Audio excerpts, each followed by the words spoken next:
Okay, Lou DeLorca. Okay, Lou DeLorca. Coming at you from OLP 365. I'm being taped right now. I hope this works out. We'll try it. All right, darling. I love you. Love you. Have a good day. Have a You safe too. ride. Okay.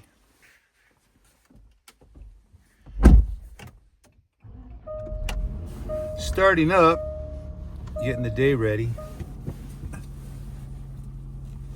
This is probably going to get all edited and stuff.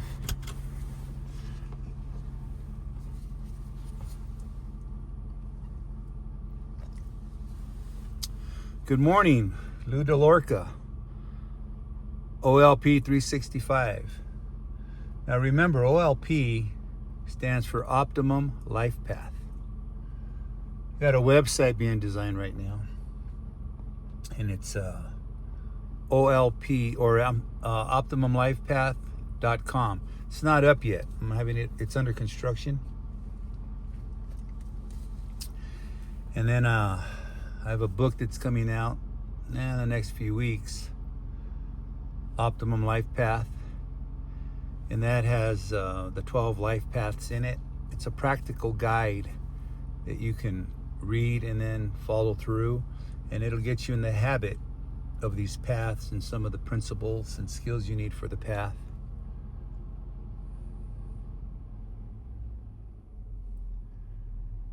This morning, I wanted to talk to you about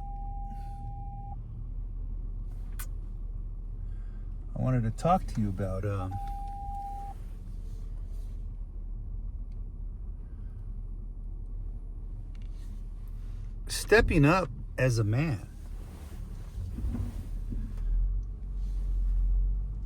You know, our society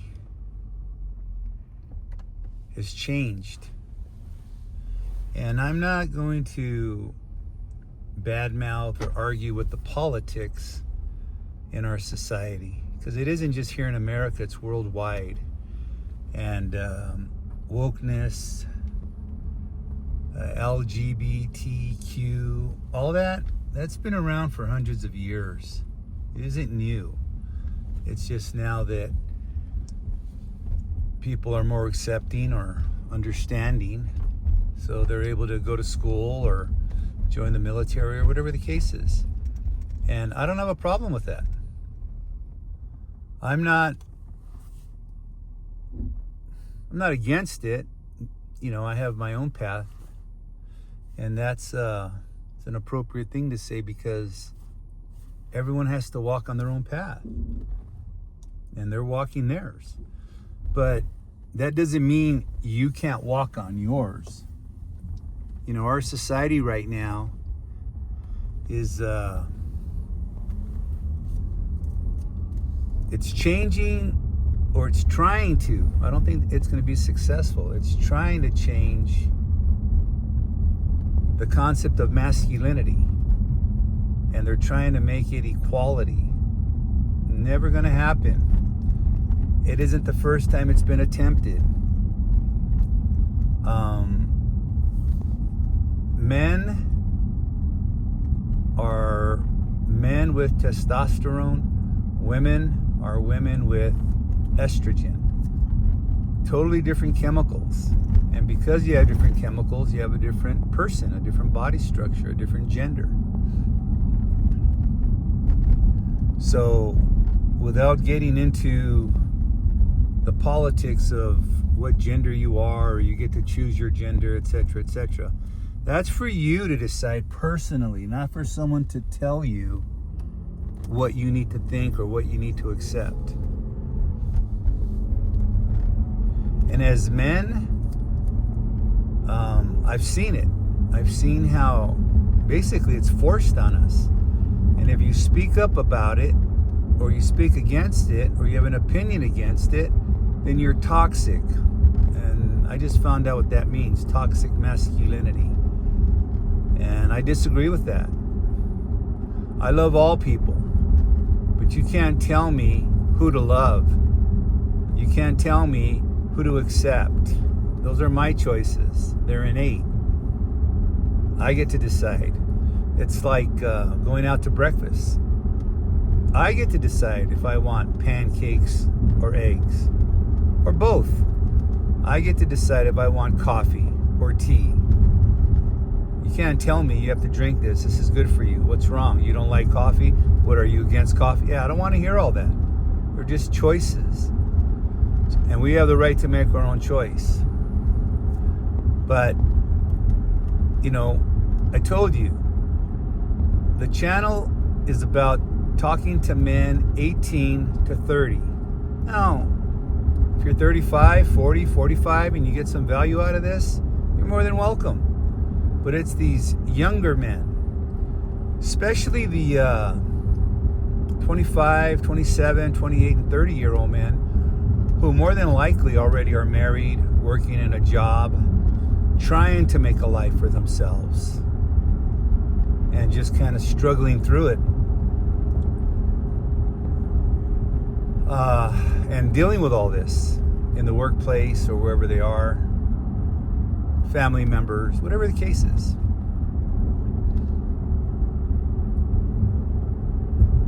And I think the first place you need to start is with you.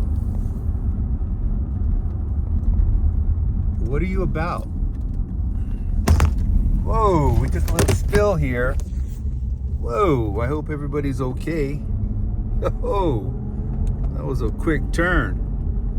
I think I'm still taping me. I think I'm still good. Well, I'm going to run this anyway, and I hope it continues. So, and I'm going to leave that little blurb in there. I'm coming off a mountain pass. So, the road's kind of icy. And I didn't want to put the brakes on too hard, so I took a wide turn. Here we go again. Whoa. Okay. Give me a second here to straighten this out. But I'm going to let it run the way it is. You know, just hang in there with me so you can see what I'm going through. And we're going to make it work. All right, here we go. I think we're good now. Just got to take the road a little slower. As I was saying,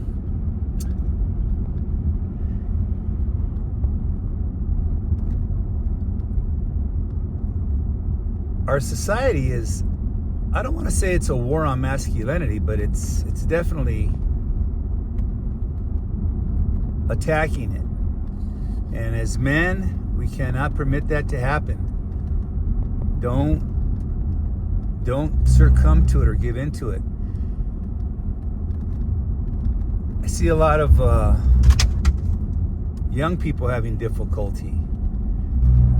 A lot of these young guys at school are being raised by single parents. And this isn't the first year. I've been in education 32 years. And I've seen what happens with single parents raising boys to become men. My hat's off to them for trying, but it's never going to really take root, because a woman, as much as she loves her son, can't teach him how to be a man. You need a man to do that. And, you know, let's be fair. There's a lot of men who have run out on their family, or they're not raising their sons. They're not involved in their lives. And I don't agree with that either.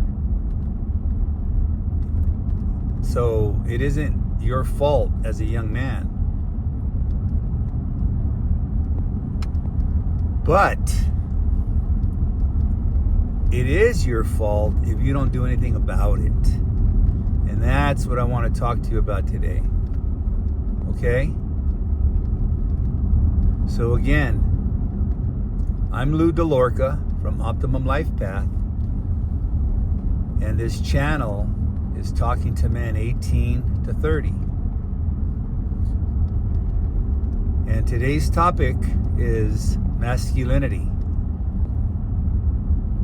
If you're a man, you have no choice. Masculinity is part of your makeup, but you have to develop it. It isn't something that you're born with, and it automatically develops itself. I started teaching years ago, and one of the reasons I got into teaching was I wanted to coach football. And one of the reasons I wanted to coach football was because I wanted to train young boys to become leaders. I joined the military after high school, and I was in boot camp, and I saw a lot of young men, 17 to 25, and some of them were very emasculating. They weren't, I was surprised, but they were raised by a single mom. There wasn't a strong masculine man in the boy's life. So they joined the military thinking they were going to find it in there. Doesn't work like that. The chiefs, the gunnies, whoever's training the boots, they give them hell. And these poor boys, I saw them. Some of them even bounced out of there because they couldn't take it anymore. And I felt sorry for them. There was nobody that showed them how to man up. So when they got into a situation with the military, they didn't know how to mount up. They couldn't man up. So they were bullied and hazed. Wasn't a good thing to see. But it opened my eyes to what happens to men when they run in with another group of men and they're not prepared to be a man. And that's real, okay? No one can talk you out of that. No one can say, oh, you're exaggerating. It's no big deal. It's a huge deal. Look at the world. Men were always at the forefront of the world.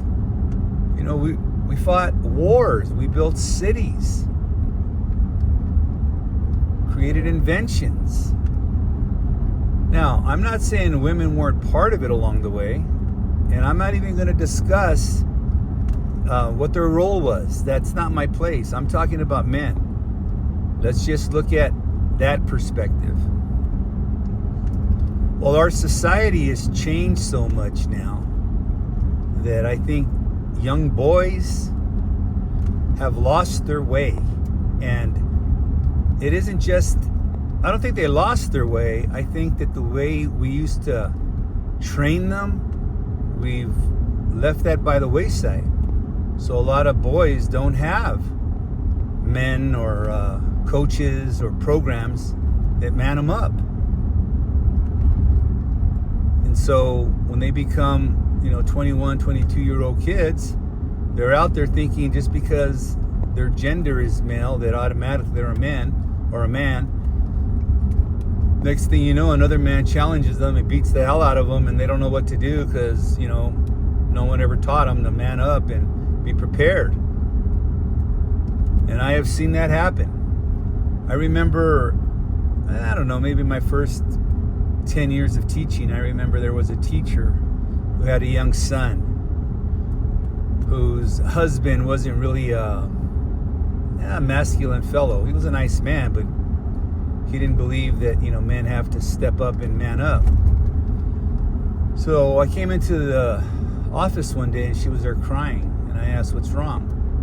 She told me that her son was 22 years old, in college, went to a party with his girlfriend, and that this guy was there and decided to bully him, beat the hell out of him, broke his nose, gave him a black eye. I mean, he was beaten pretty badly. And it was just that the guy was using somebody to make an example of, to show how tough he was. And I asked how the boy was, her son, and she was crying because he came home and he was beaten. They went to the hospital, and then he said, Mom, you have no idea how embarrassed it was for that to happen to me and not know how to fight or defend myself. But the biggest part of it was that my girlfriend saw it and she was screaming to leave me alone. And that was the worst, that I couldn't defend myself and all I could hear was my girlfriend screaming to leave me alone. I didn't feel like a man. My heart sunk. And I said, oh man, poor guy.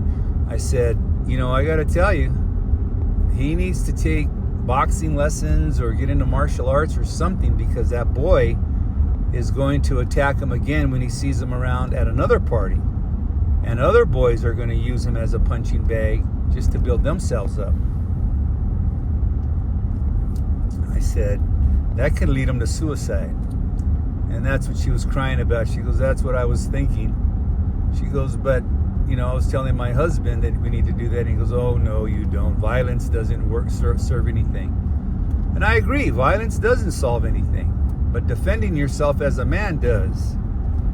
So I used to box as a young man. So I offered, I said, I'll tell you what. I'll come to your house and I'll give him some boxing lessons. At least the boy will have a fighting chance. And that's one of my mantras. Teach these boys, these young boys, put them in boxing, put them in karate, put them in MMA now. At least it gives them a fighting chance. I'm not saying it promotes violence, but it gives the boys a fighting chance. If they're ever in that situation, they'll know what to do, and they have a fighting chance. That's all a man can expect. So I went up there and I taught him some boxing moves. He got pretty good at it. And lo and behold, about 3 or 4 months later, my colleague came up to me with a big smile in the hallway, and I'm like, whoa, what's going on? She goes, I need to talk to you. And I go, yeah, what's up? She goes, come to my office. So I went to her office, and she said, this weekend, my son went to another party, and that same boy was there and started picking on him again. And he was able to defend himself that he actually broke that boy's nose and was pounding on that boy, and that boy was asking him to stop. And I said, good for him. Good for him. And eventually her son became a teacher. And I'm thinking that because a teacher helped him, he saw that and thought, you know what? I want to emulate that man, which was me. Now, he never told me that. I'm just speculating that. But I was glad to hear that. And, he became a teacher, a coach, had his own family, but at least he felt that manhood. So, look at our society now. Look at the television programs. Look how they portray men. Their comedy shows. I don't even watch them. I glance at them and I go, look at this. This guy's a buffoon. The guy can't figure out how to cook a meal or send a package. It's the woman that comes in and rescues him because this guy's too stupid to know how to do that, or whatever the case may be. Or he has to talk to his wife and have her tell him how to solve the problem because he's not man enough to, or doesn't have a brain. Just look at some of these TV programs. You'll see it. They portray them as, the men are portrayed as nerds or goofs, or men trying to be men and mix it up so the women has to come in and save them or fix it for them. Yeah. Now that's called TV programming.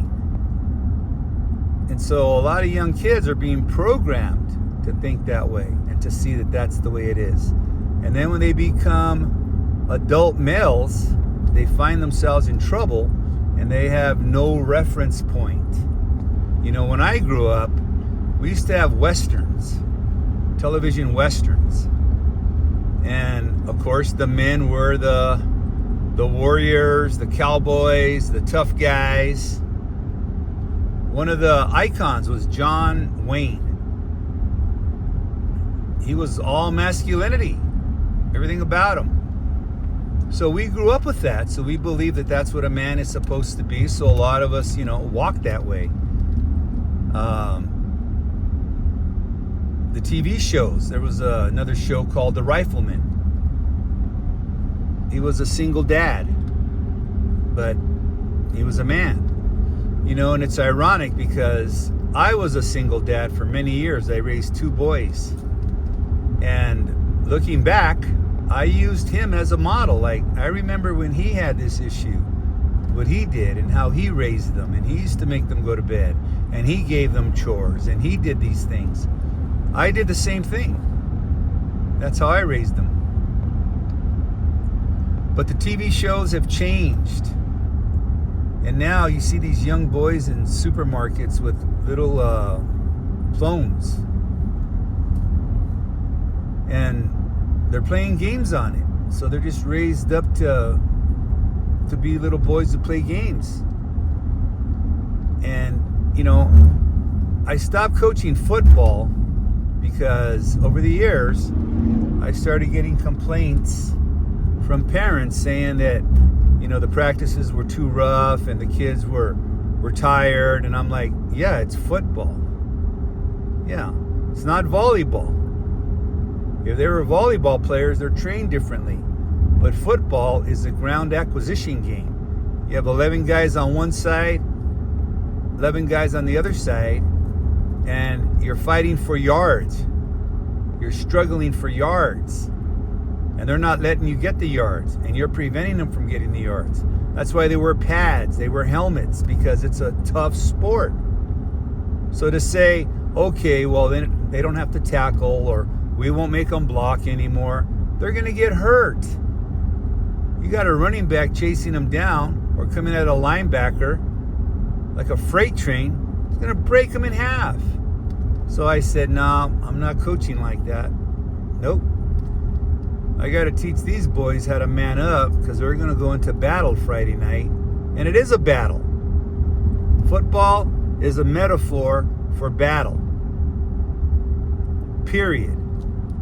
It isn't about sitting together, having a fire, roasting marshmallows. It's a tough sport. And check this out. Our society promotes that. That's why the NFL owns the fall season. There's football games all 3 months. There's a reason for that. Why don't they stop that? It's part of our society.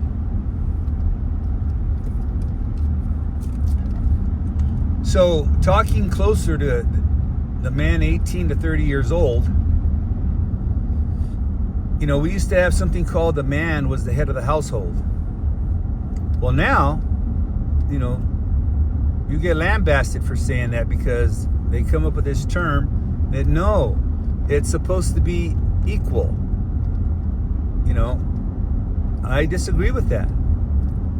When you run through the wilderness, the man is supposed to cut the path, protect everyone. That's the man's job. So to say, no, the woman's going to go out there and do that, the roles are mixed up. Nope. I'm not doing that. And I never bought into that, nor will I.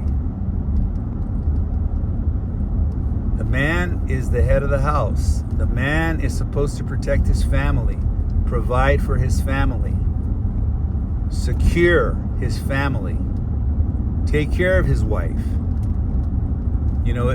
Something's wrong if the wife has to beat up an intruder for attacking the husband because the husband doesn't know how to do that.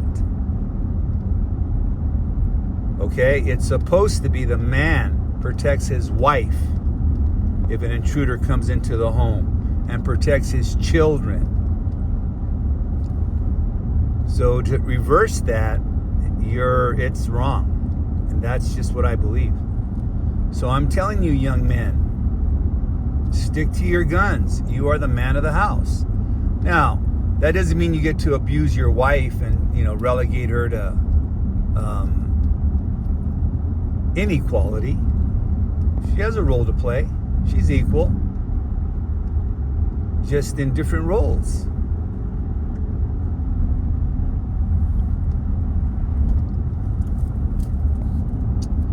So it's a mindset, gentlemen. And you're going against the current now, because our society has set it up where women say it's equal and, we can do it too. That's fine. But it's your choice to get involved in a situation like that. I choose not to. I choose not to. Now, if I meet a woman that allows me to be head of the household and I can provide for her and protect her, and she's grateful for that, then that's the woman I want to live with. But if she tells me no, she's going to decide how we run the household. She's going to protect me. She's going to protect the children. I have nothing to do but go to work. I'm not doing that. That's emasculating me. That's taking away my manhood. I'm not going to allow that. And I think our society has done that systematically over the years. You know, a lot of these young boys, because they don't have a man in their life, their dads ran out on them, or basically weren't a man. They didn't raise up their sons. They left them. That's just as bad. You don't want to be that kind of a man. Just because it happened to you doesn't mean you get to do that to your kids. So think about that.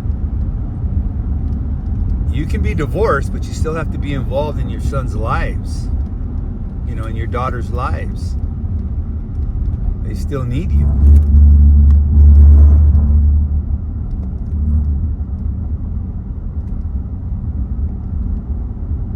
So it's a mindset of manhood. And I'm going to tell you right now, when you start to talk to people about it, they're going to argue with you. A lot of women are going to argue with you. Now, if you're okay with that, then yeah, marry into that, and then, you know, good luck. But if you have a different idea of how you want to raise your family and how you want to be man of the house, you got to let them know that up front. And if they tell you no, it's not going to be like that, then that's something you don't want to get involved in. Yeah. Ultimately, all women know that you're a man. But you have to portray those characteristics. You know, you have to solve the problems. You have to provide the financial support. You have to help protect them. You have to do all these things. So then she has trust in you that you can do those things. You can perform those tasks. But if you can't, and she has to take care of everything, well, then that's where this whole idea is going sideways, because you don't have the skills to be a man. And there's no other way to say it. So she's stepping up. Otherwise, there won't be any food on the table. Otherwise, your kids, you know, won't be protected. Otherwise, there won't be a roof over their head. That's your job. You know, when I was a kid growing up, I remember the girls not wanting to marry a guy. We used to call them mama's boys. They were raised by their mom. They didn't know how to cook. They didn't know how to clean. They didn't know how to basically be a man. So they would say, I don't want to marry a guy that his mom takes care of him and then now I have to take care of him. That was classic. So those of us who wanted to be men didn't allow that to happen. We went out and developed the skills to be a man. And that's what you're doing. You have to develop the skills to be a man. And one of them is getting up and going to work. It doesn't matter if it's Jack in the Box, Home Depot, FedEx, wherever. As long as they can see you get up every morning and go to work and come home every week or every month with a paycheck and pay for their shoes, buy their food, pay the rent or the mortgage, take care of the needs. That's a man. You're manning up. Yes. That's the first step. Now, you can develop the skills where you get good at finances so that you can live a good life. You get good at health so that your kids eat the right foods and become healthy.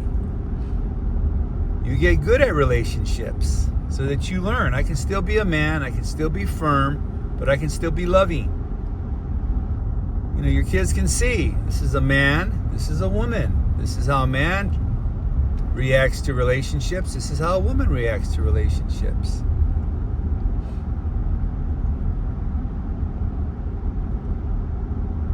Don't let your sons grow up to think that being a man is what they see on TV, who, you know, rely on their wives to solve everything because they don't know how to. Remember, that's television. That's not real life.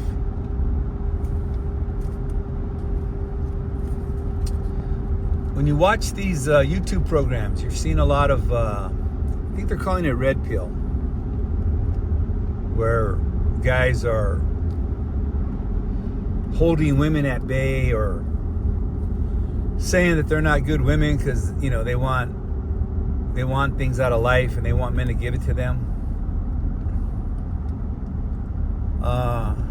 That's if I understand it correctly. I never got into that because I never saw it that way. What I always understood about women is they want a man. They want a man that can be a man, who can go to work on his own, can keep his own house, pay his own rent, buy his own food. That's a man. She's like, yeah, that's what I want. We get together, we can make it together. But if he can't do any of that and she has to do it, she's like, no, I don't want a man like that. Now I have 4 kids instead of 3. So that's kind of, I'm thinking that's what that red pill thing's all about. Now, of course, there's women that are gold diggers, and if you allow them to take advantage of you, they will. But a man would step up and say that's not happening. I mean, if you let them play you for a fool, yeah, that's not happening. And a lot of men are allowing that. Well, that's telling them that you're not a man. Step up and tell them, no, that's not happening. Yeah. I don't mind taking you out. And I'll pay for it. But, you know, I'm not paying your rent. I'm not buying your car. No, when we get married, we'll do those things. And from what I understand, some women say, well, if you don't do that, then I'm not going out with you. Well, if I was a man in that situation, I would say, bye. Bye. Yeah. That's just how a man would handle it. I'm not going to get mad, or I'm not going to cry and go, okay, I'll buy your car. Okay. Not happening. Bye. I think right now, a lot of young men are obsessed with, you know, finding a girlfriend and putting up with whatever nonsense they have to go through just to have a girlfriend. I'd rather not have a girlfriend and not have to deal with the silliness or the nonsense. Develop yourself. Work on yourself. They have to fit into your program. If they don't, bye. Yeah. I don't see where the trouble is. Very simple. Yeah. This is how I run my program. If you want to get with my program, great. But if you're going to come in and tell me to change my program because you want it done this way, not happening. This is my life. This is what I'm building. This is the way I'm doing it. If you like it and I like you, come along. But if you don't, then you're welcome to move on, because this is the way it's going to be. And I've been in that situation many times.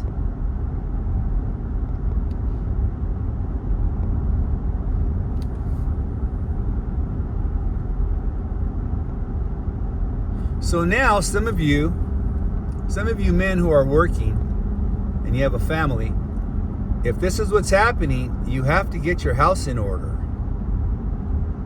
And it may not be pleasant, especially if you allowed it to run that way. But if you want to man up, you have to get your house in order. And you know who you are. If what I described is you, then you have to go, no, I need to handle this. I need to confront this and say, we need to change how we operate. Now, I'm going to be honest with you. Some of them are going to say, no, we're not. That's the way it's going to be. Well, then you got something to think about if you want to stay there and be emasculated, or if you want to say that we need to split company. Yeah, this isn't good for me. And if it's not good for you, it's not going to be good for your children. That's not a good environment. I was in a similar situation, so I left and I had to go through court custody. We had a custody battle. But I fought for my sons and I won the court battle and I got full custody. And I did that because they were boys. I wasn't going to let their mom raise them. They were my sons, and I was going to teach them how to be men, how to man up. And I've done that. They're 25 years old and they're getting on with their life, but I taught them all the rudiments of manhood. Now they have to go and find their own way. Every man does. But they weren't raised as women. They were raised as men.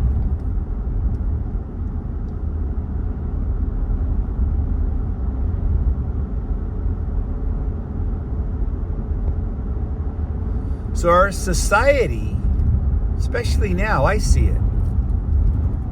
It's, for men anyway, it's going sideways. And it's making men or masculinity seem like a bad thing. And I'm just telling you, it's not. It's not. I'm proud to be a man. I'm proud to be a strong man, a successful man. A good man. And, you know, life has ups and downs, guys. It has nothing to do with being a man. But a man will know how to work and ride those ups and downs. You know, I used to tell my sons when I had to sell my house to pay for attorneys to get custody, and we moved into an apartment. We never had an apartment, never. They were never raised in an apartment. And I remember when I signed the lease, I cried. My sons weren't there, but I told the manager, give me a second. And I said, no, I go, this has never happened. I don't know how to deal with this. This is not what I envisioned for them. I said, I'll be okay. Give me a second. And I got my composure back in about 5-10 seconds, and I signed it, and I said, okay, this is where we're starting over now. We're going to move in here. We're going to live here. And then I'm going to save up for a house. We're going to find a house, and we're going to get back into a house. And that's exactly what happened. Now, my sons, when they saw that we had to sell the house and they repossessed the car, and they asked, what's going on? And I said, well, this is what happened. And, you know, we're going through a custody battle because your mom wants you and I want you. And I think this is how we're going to do it. Well, they saw me work as a teacher, and then I started a business at night. So I worked at night, and then I had another job on the weekend. I did that for about a year and a half. We moved into we had a 2,800 square foot home. We moved into a 800 square foot apartment. So I had to make the living room a bedroom because the other bedroom was for them. So I lived on the couch. I slept on the couch for a year and a half. And then after work, I got ready, changed, and went to work on my night business. On the weekends, when I didn't have them, then I worked on another business. And I told them, I go, this is what a man does, son. This is what a man does. Okay? I got knocked off the horse. Lost everything. Had to pay for the courts, the lawyers. Now we have to start over. So we're going to start over. And I have to get enough money together now so I can get a down payment for a house. And that took 1.5 years, 2 years. But they saw me do it. So they know this is what a man does. And then once we got our house, I stopped working those jobs. Now I had to stay home, come home from work, go to the market, cook dinner, go to the grocery store. I remember one time the neighbor saw me at the store, the neighbor's wife, and I was in my shirt and tie coming off school. And she goes, "What are you doing here in the market?" And I had a grocery cart like her. And I said, "Well, the same thing you are, buying food." And she caught herself and she said, "Oh, that's right. You do it all." And that struck me like, yeah, I do it all. I do the cleaning, the cooking, the laundry, the gardening, taking them to school, everything. I did it all. But that's what a man does. I didn't relinquish that. I didn't say, "Oh, well, this is too tough. How do we do it? We can't do it." This is what a man does.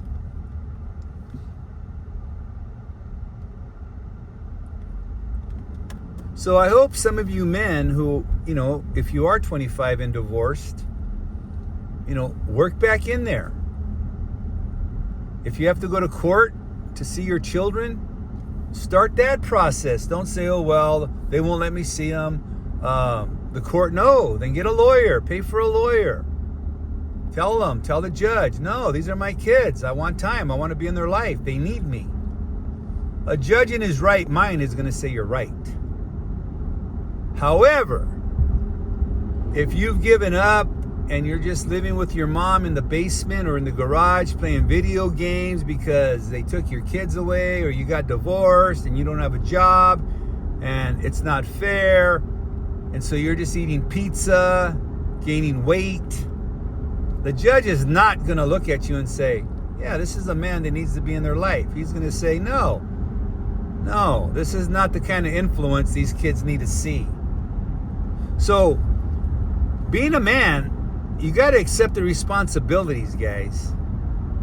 Okay? You have to accept the responsibilities. You can't just say, "I'm a man and I want to see my kids." No. If you're drinking, doing drugs, they're not going to let you see them. They don't want that kind of influence on them. But if you're working 3 jobs, paying child support, going to their school meetings and telling the judge you're trying to be involved, he's going to help you. But if you tell him, "I'm unemployed, I'm living with my mom, I'm 28 years old, and you're out of shape and you look disheveled," he's not gonna help you out. Okay? So understand that. There's a lot of responsibility that comes with being a man. That comes with the territory. You can't be a man and not have the responsibility. So understand that. And when I say man up, that's what I'm talking about. If you're a man, accept the responsibility. So, for example, if you get your kids, say you are in a custody situation and you take your kids to the park, then you have another job. Hopefully, you saved up some money to take them to lunch and have a picnic in the park. And then when your friends say, "Hey, we're going to the football game tonight. Why don't you come with us?"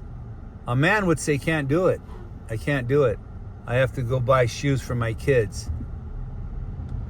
"Oh, no, we're all going to..." Doesn't matter, man. I'm in a situation right now where I can't afford to do that. I got to take care of my kids. That's the responsibility. And another man is going to give you props and 100% respect for that. 100% respect. Like, there you go. Handle your business. Handle your responsibility as a man. A man knows another man. Doesn't matter what age he is. And he's going to say that to you. Right on. Good for you. Man up. Putting your time in. You're just going to get respect.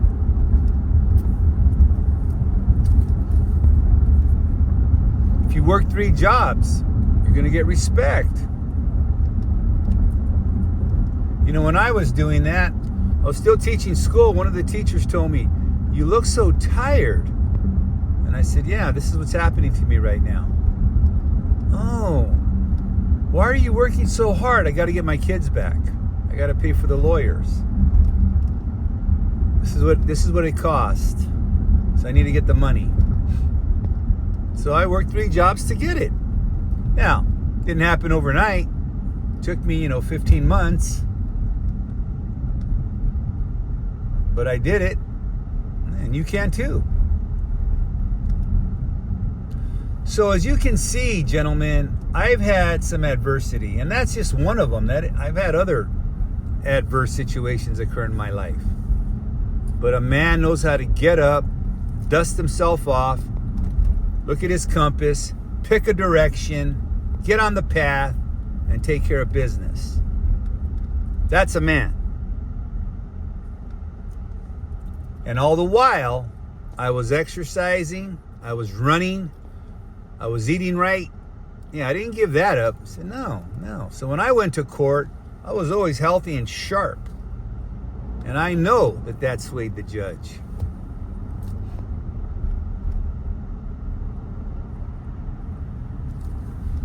So if some of you are in that situation, I hope you're taking note and you're going to clean up your act. There you go. Clean up your act.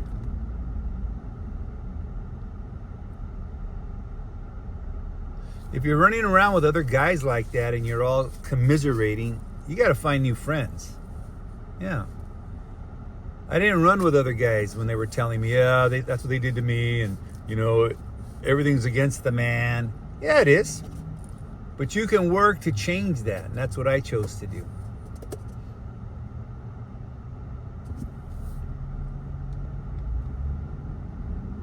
So I'm hoping that a lot of you men realize you get the mindset of a man. Now get on the optimum life path. Learn those 12 paths. And I am telling you, you will have a magnificent life. I guarantee it. Once you learn how to put all these things together, your life is going to succeed. You are going to succeed. It's kind of universal. And when we get into the spiritual path, that's where I'm going to share more ideas about how the universe works, how spirituality works. Spirituality doesn't mean religion. We're all connected in this universe, and there's universal principles that are work here. And if you align yourself with those principles, you're going to be amazed at what goes on. Here's a gentleman I want you to look up. His name is Joe Dispenza. Check him out on YouTube. He talks about the mindset, how thoughts become things. So if you're running around with all these negative thoughts every day, you wake up with all these negative thoughts, then you're going to have a negative outcome. But the mind works that way. It's called self-regulation. And if you keep talking negative things, how things have happened to you, how it's not fair, how I don't like this, those are all negative. And they're going to get negative energy. But if you control your thoughts, yeah, this is happening to me, I'm going to change it. That's a positive thought. Oh, I don't have enough money, I'm going to find another job. And you'll find another job. Okay, it's called the quantum field. And that's a legit thing. That isn't some, mumbo jumbo. So once you learn how to put these things together, your life's going to change. And I'm going to tell you right now, fellas, it's not going to change in 2 weeks. So if you're listening to this thinking in 2 weeks it doesn't work, I'm out, you can leave now. Yeah, you can leave now. It's not going to work in 2 weeks. Okay, they're all habits. And you got to create these habits. And the way you create habits is by doing something consistently. I think the research says that for something to become a habit, 21 days or 21 times. So if you keep doing it and doing it and doing it and doing it, that's why you got to journal, because you're learning to control your thoughts. You want to journal that. Today I had negative thoughts. about this and that. So I changed them to this. This is the language that I use. And now I have positive thoughts, and I'm going to review these thoughts every morning. And when that negative thought occurs, I'm going to replace it with this thought. Okay, that's mind power. That's mindset. And the mind is the most powerful weapon in the world. You know, the computer was designed after the mind, how the mind works. So don't throw the mind out the window because of computers. That computer was designed after the mind, how the mind operates. So if you control your mind, you control your outcome. That's a powerful statement. Write that down in your notebook. If you don't have a notebook, go to the video on OLP, how to set up your notebook, and get one. Set up your notebook and write that down. Your mind will control your outcome. I have positive thoughts. I change them. Everyone wakes up with negative thoughts. We all have negative thoughts. We all create negative outcomes. You want to change that and say, no, that's not going to happen. Here's what's going to happen. Yeah, but you don't have those skills. Yes, I don't have them yet. You just turned it into a positive thought. And then you take action. So like right now, I do not know how to edit these videos. As you can see, I'm learning. I don't know how to do it yet. But I have no doubt that once I learn all this stuff, I'm going to have some serious videos up. I'm looking forward to it. And I'll do it. And then you can see. And as a result of that, we'll get more people to watch. They'll have more comments. I don't have to say, please subscribe, please share. I don't need to do that. People are going to do that automatically. See, that's a mindset, fellas. That's a mindset. I'm not asking you, please share this with your friends. You do what you want to do. If you want to share it, share it. If you have friends that are going through the same thing, turn them on to it. Help them out. You know, we lost that as men. We used to have buddies. You used to go talk to your buddy. Hey, man, here's what's happening. And your buddy would say, hey, it's all right, man. It's not going to be like that all the time. If you need anything, let me know, man. If you need, you need some cash, I'll help you out. If you need a place to stay for a couple weeks, you can stay here. Yeah, that used to happen. So you need to find some buddies, a couple of buddies. And they're not out there, guys. Just because a guy says, I'm your friend, he's your friend if he helps you out. He's not your friend if you call him and he doesn't answer the phone. And then he gives you excuses. Oh, I had to go here. I wasn't there. Okay, well, yeah, what did you need? Well, you don't need him anymore. He knows that. That's why he didn't answer the phone. But when he wants to borrow some cash or he wants something from you, hey, what's up? How you doing? How's everything? Hey, I want to know, can you help me with this? Can't do it. Yeah. So that's manning up in a concise, shortened version. Okay, we don't need to go through all the psychology and all the sociology and all the craziness that's going on in the world and our society about men. We don't have to discuss all that. I'm not interested. You know, when I was working on my doctorate, there was a study that came out. And we had to talk about, why are you doing this? Why do you want a doctorate, et cetera, et cetera. And there was a big study that came out, and it was why Johnny can't read. And they had all the studies and why he couldn't read. Excuse me. And so when they asked, why are you in the program? I said, well, you know that study, why Johnny can't read? Yeah, of course. It's a landmark study. Yeah. Well, I'm not interested in why Johnny can't read. I'm only interested in teaching Johnny how to read. Well, I was the only one in the room who had that perspective. So that's what I'm telling you. I don't care about toxic masculinity, and I don't care about it's not fair, and I don't care about, men have to do this and that. Yeah. Okay, whatever. I don't care about that. I only care about men understanding that they're men and there's a responsibility that comes with it. And you have to man up to your responsibility. You have to man up. That's another reason I like coaching football, because you have a position. You're an outside linebacker. Your job is to read the back. When he comes this way, it's your job to stop him. You're supposed to be right here. Take on the block. There's your obstacle. Take him on. Look at the running back. Step aside, meet him right here, and make the tackle. That's your job. No excuses. Or I'll find another player that will do it. Well, now let's take you closer to home with the girls. They want that kind of a mindset for a man. Or they'll find another man that will do it. It's that simple. They want a successful man that they can feel secure with.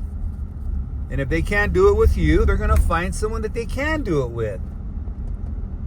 And then you have these guys saying, oh yeah, women are this and that, and blah, blah, blah, get rid of them. And it's like, I don't blame them for that. Now, if you are letting them play you, that's different. That's not being a man. That's being a fool. That's a weak man.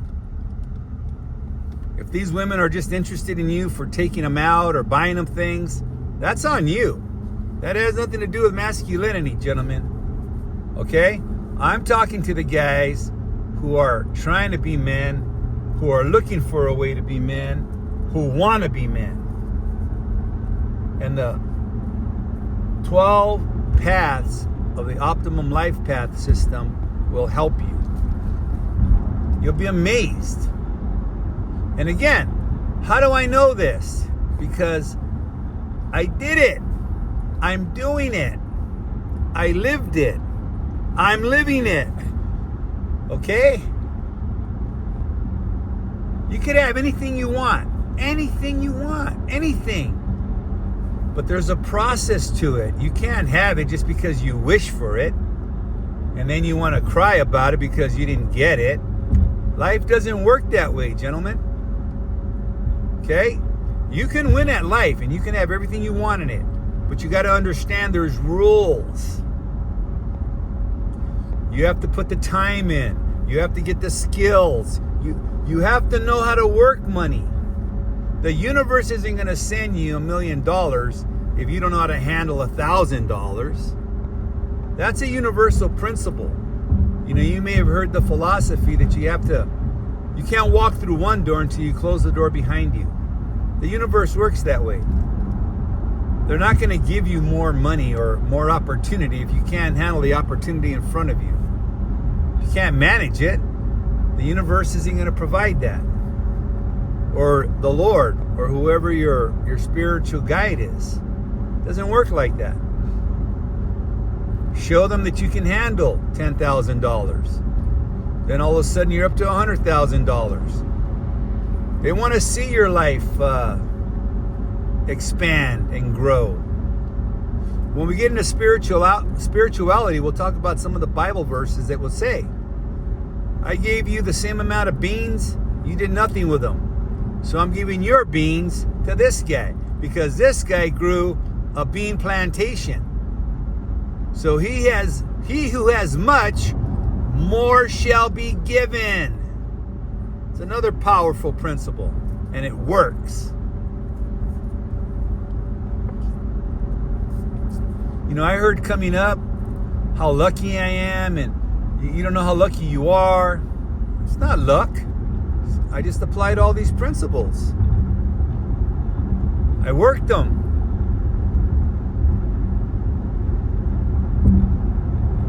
And as men, you're going to be much happier because you're true to yourself. You're a man. You're living as a man. You're talking as a man. You're walking the walk as a man. You're not a man boy. You're not a man girl. Your wife isn't telling you what time to go to bed. She's not telling you what clothes to wear. You are. You're doing it. You're telling your son what clothes to wear. You're not letting your son dress like a goofy kid. You're saying, no, you don't wear that. Come here, put this on, wear that. Oh, that's cool, Dad, thanks, yeah. Now he goes to school and he's the cool kid because his dad showed him. You know, I used to take my sons camping.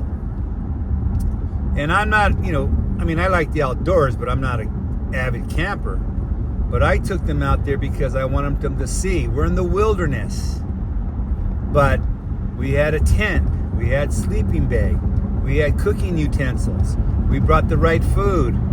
And I showed them, this is how you do it. This is what you do. So they were able to see, oh, you fend for yourself. Yes, this is how you do it. Now, they're able to do it on their own. One of my sons told me about a trip he went to. He goes, yeah, some guy invited me out to Yosemite, Dad. So I drove out there, and my girlfriend was shocked. She goes, you know where we're going? Yeah. I used to camp in Yosemite. My dad took us when we were small. Because then I got there, and the guy had the camp all set up, and he told me, well, this is where I have this. And he goes, yeah, I know. He goes, that's there. That. He goes, yeah. He goes, you got a good camp set up. He goes, oh, you've been camping? Oh, yeah, we used to camp here. We did snow camp here when I was a kid. My dad brought us here. So I was glad to hear that. I go, right on. And then another time, he said, he goes, hey, Dad, remember you took us to the Grand Canyon? I go, yeah, a few times. He goes, yeah. He goes, I came with some buddies. They wanted to go. They didn't know how to go there. I told them, I know how to go. I'll take you. Then I remember we ate there, we came here. I go, yeah, exactly. They were only like 7 or 8 when I did that. But see, they remembered. They knew the path. Yeah, I was glad to see that. So I know when they have kids and they want to go to the Grand Canyon, they're going to call me, hey, we're at the Grand Canyon, Dad. Cool. You get it? So there's a lot to contend with as a man. But if you're a man, it's already in you. Yeah, it's already in you. You just have to develop it. And there's a lot of men out there. There's another guy I want you to look up on YouTube. His name is Dwayne. And I think his channel is called Dry Creek Wrangler. And I listen to him. I like him. He's been doing this years. Okay, I'm new at this. He's been doing it for years. So he has, million of subscribers or views or whatever all that is. But I like him because he gives you straight up country common sense. That's it. And I like him also because he's a country guy. He's from Tennessee, Kentucky, the backwoods. He's a rancher. And you'll see it when you listen to him. I'm more cosmopolitan. I grew up in the city, okay? I know how to get around LA, New York, Chicago, Philadelphia, all the big cities. I'm at home. I'm cosmopolitan. I went to USC. USC is in the city, in the heart of the city. So I'm from LA, and you don't get any more LA than USC. And so what I'm giving you is city kind of common sense. You grow up as a man in the city, you got to contend with different things. Gangs, traffic, city life stuff. Disneyland and crowds, all that kind of crazy stuff. But you can do it. It's not difficult. It's a different mindset. But, when you listen to that guy, Dwayne, you're going to see that that he talks the same thing. He says the same thing. Same principles, only he talks from a country perspective. And I like that. He's just talking straight country, common sense. Just common sense, country common sense.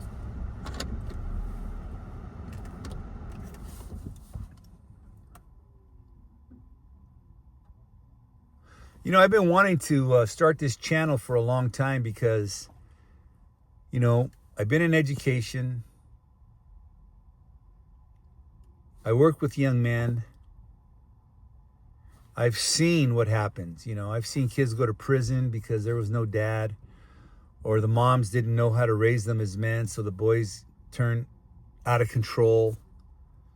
And then they realized later that, they made some bad decisions, but it's too late because they were already in prison, or they did things they shouldn't have done. And, when I talked to them, I was always a popular teacher because I talk to kids this way. I let the boys know.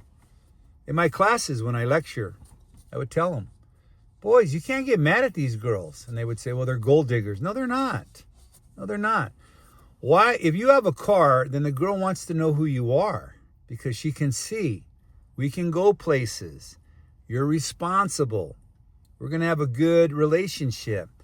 If you don't have a car, you're riding a bike, and you're calling her a gold digger, she's like, you can call me what you want, but I'm not going with you to McDonald's on a bicycle.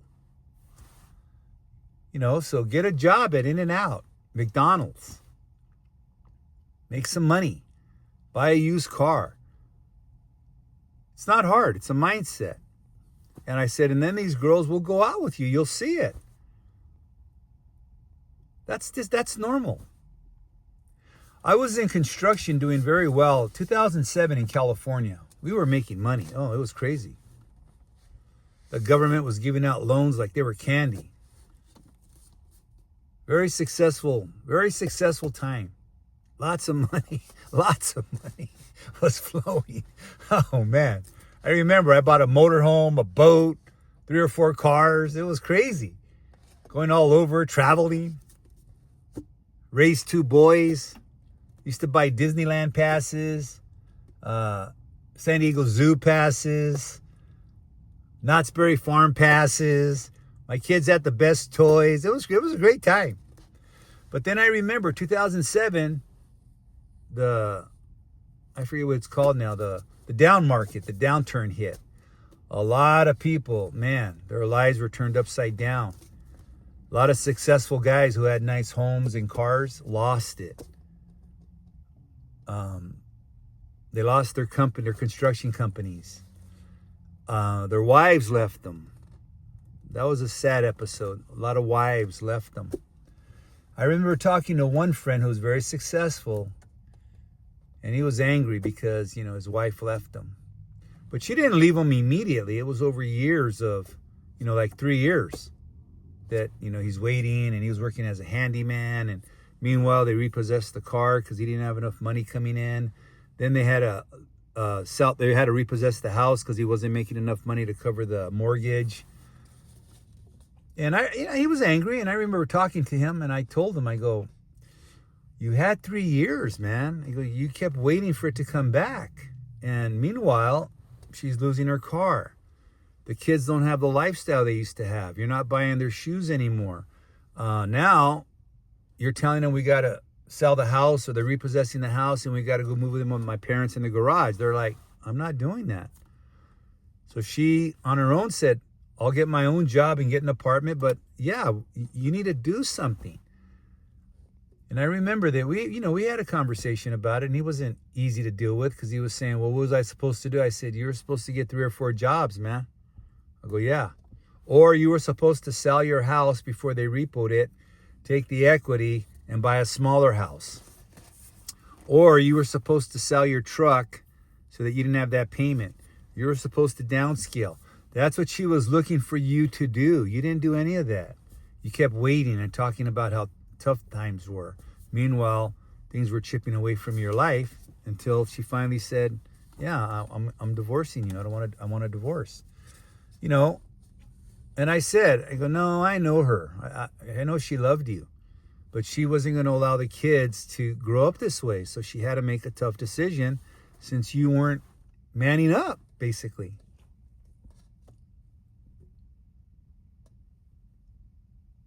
So I've seen that happen.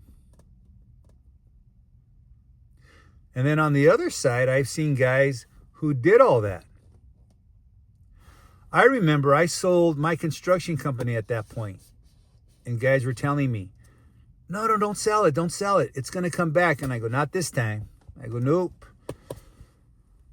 The mortgage bankers and the financiers got involved, and they ruined everything. That's where that predatory lending came in. They were giving out loans to people who couldn't afford them, so they were repossessing their homes. It was a big, scandal and terrible. It was a terrible thing.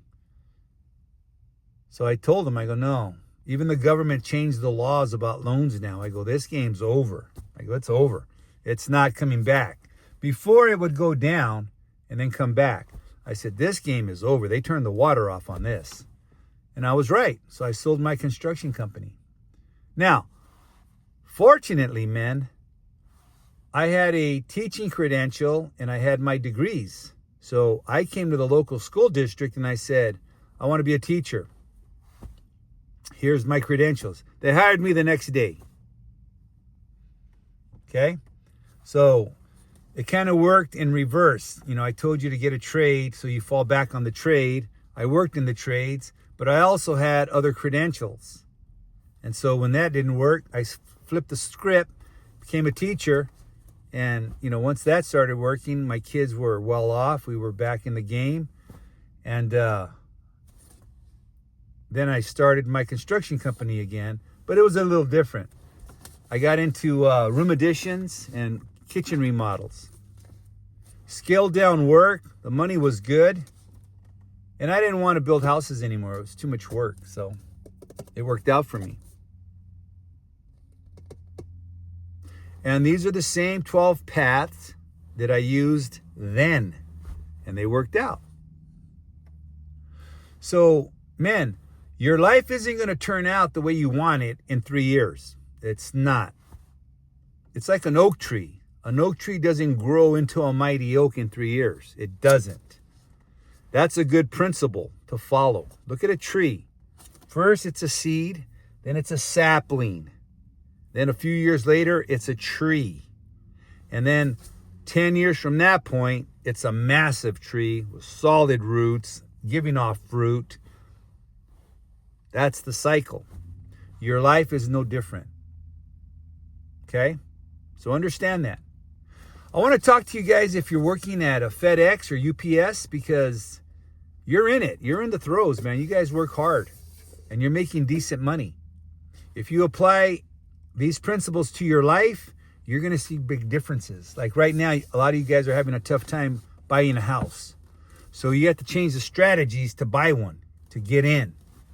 Once you get in, then you can sell it, take the equity, the big equity, and then get into your own house. But there's going to be some changes that need to occur. And you can do it because, say you make, I don't know what you guys make, about 80 grand. If you get 2 guys, that's 2 families. That's 160 grand. You guys can get into a house, pay that down in 3 years, get the equity up, sell it, split it, get 500 a piece, and then go buy your own house. Right now, a lot of families, generational families, are buying homes because their kids can't afford to buy a house. So you got grandparents, mother and father with kids chipping in together and buying a home. That's why these ADUs are popping up all over California, because people can't afford to buy a house. So they spend 180 grand and they build a little casita or I forget what it's called, guest quarters or guest house or things like that. That's the way it's working now. So if you guys, put your money together, you can work this game and you can come out in, a few months, 15 months, go your own ways, and you'll have enough money to buy your own house because you got the job, so you qualify with the income. You just need to have the down payment. Then a bank will give you the mortgage. Then you're off and running. Many ways to skin a cat, gentlemen. You just got to stop what they're telling you, like these banks. They're telling you what to do because that's how they want you to do it. Don't do that. When we get into the financial path, if some of you guys already bought your house, comment on, how do you use your mortgage to pay your house off? You can save hundreds of thousands of dollars and shave off the back end. So instead of holding the mortgage for 30 years, you can pay it off in 15 or 7 years. Okay? That's an advanced strategy. But getting back to what I said, the principle is you have to put the years in. You're not going to have all this in 5 years. So if you're 23 years old, mad at yourself because you don't have it, you're barely starting out. You're a sapling. You still need the support. You got to put the stakes in to hold the tree up so the wind doesn't blow it. You got to fertilize it. You got to trim it. You got a lot to do yet. So give yourself, some breathing room. Yeah, you're fine. 23 years old, you're just starting. You can't get down on yourself. I'm 25 and, I don't have this. You're not supposed to have it at 25. Okay? I know society has sped it up, making you think if you don't have a BMW, a condo, and a boat or $1 million in the bank by the time you're 23, you're a failure. That's ridiculous. That's ridiculous. Change the channel. Don't even listen to that guy. Yeah, I'm out of here. You're a fool. Okay? Well, listen. I got to get in here and handle this. And so I'm glad we're able to have this conversation. If you have any comments, drop them in and I'll try to get to them, okay? So, man up.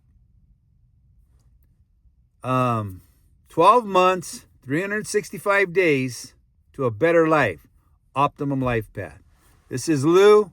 I'll talk to you later. Have a good day. Bye-bye.